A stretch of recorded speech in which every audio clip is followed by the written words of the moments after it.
Et vous êtes bien dans le 64 minutes de TV5 Monde, la chaîne francophone mondiale. La nouvelle doctrine militaire du Kremlin avec un durcissement contre l'OTAN, c'est pour nous le fait du jour.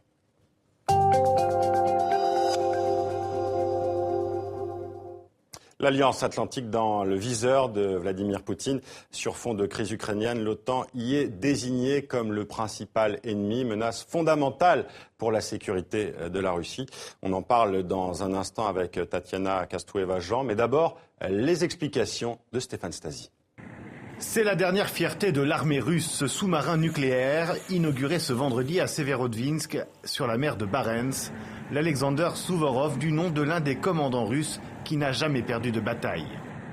C'est une grande contribution des ouvriers de l'entreprise Sevmash à la défense de notre pays.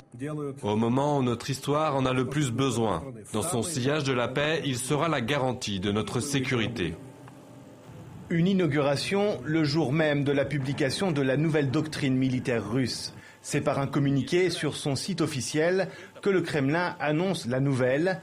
Vladimir Poutine a donc signé le décret qui apporte des modifications à la précédente, qui datait de 2010. Pas de grands changements. Premier enseignement, l'OTAN reste le principal ennemi avec le renforcement de ses capacités offensives aux frontières de la Russie. Deuxième enseignement, la conservation du caractère défensif de la doctrine.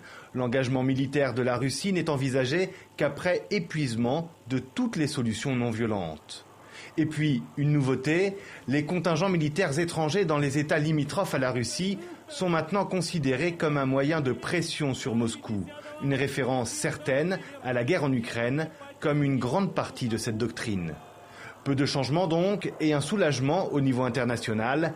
Les règles de l'usage de l'arme atomique restent les mêmes. Seule la riposte sera admise.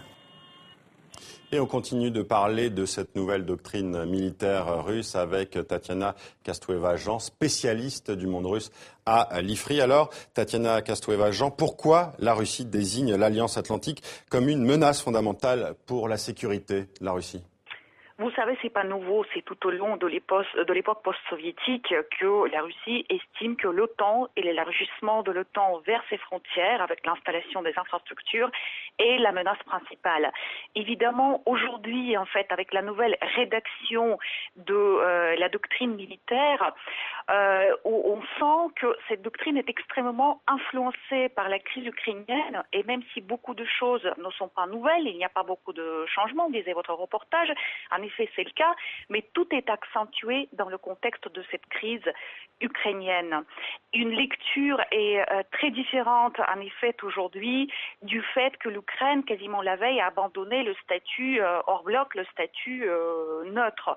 Les enjeux donc, sont donc plus élevés, et tout ce qui vient de la Russie, aujourd'hui, est à prendre au premier degré, très au sérieux. Ce n'est pas un caractère déclaratif de cette doctrine-là. Alors justement, Moscou promet de réagir en cas d'adhésion de l'Ukraine à l'OTAN. On peut s'attendre à quel type de réaction ?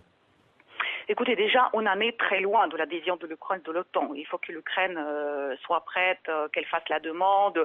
Et l'OTAN, il n'est pas sûr qu'il veut y aller, en sachant que la réaction de la Russie peut être brutale, qu'elle veut y aller jusqu'à cette confrontation ouverte. Donc, c'est quelque chose qui n'est absolument pas gagné pour l'Ukraine. Et donc, il est difficile de prévoir les réactions, mais qui peuvent être, comme la Russie aime bien le faire, tout à fait asymétriques, c'est-à-dire se situer sur un autre plan, à un autre niveau, à un autre degré par rapport à cette déclaration-là. Et je pense que la Russie va renforcer les autres structures auxquelles elle participe, notamment l'Organisation de coopération de Shanghai, l'Organisation du traité de sécurité collectif ou la coopération dans le cadre des BRICS pour répondre à cette menace. Très rapidement, la position des troupes de l'OTAN en Pologne et dans les pays baltes, c'est mal vécu par Moscou. Est-ce que les Russes se sentent vraiment menacés ?